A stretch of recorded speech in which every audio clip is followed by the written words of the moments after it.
You should be able to hear from the candidates running for governor in November. Former Atlanta Mayor Keisha Bottoms and billionaire Rick Jackson are on the ballot for the general election. Bottoms recently challenged Jackson to 3 televised debates. They would be held across the state, with one of them being a town hall format. This week, Jackson said, quote, "Of course I'll debate," but he did not fully commit.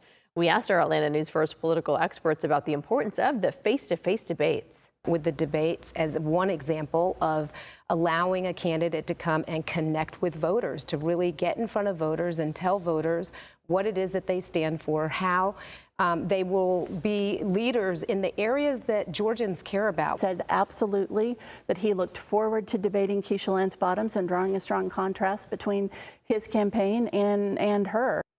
We have reached out to the candidates for Georgia governor and U.S. Senate and asked them to debate here on Atlanta News First sometime before November. You can hear more expert analysis about the importance of debates tomorrow. Join hosts Rick Folbaum and Doug Reardon on The Record Sunday morning at 11, only on Atlanta News First and streaming on ANF+.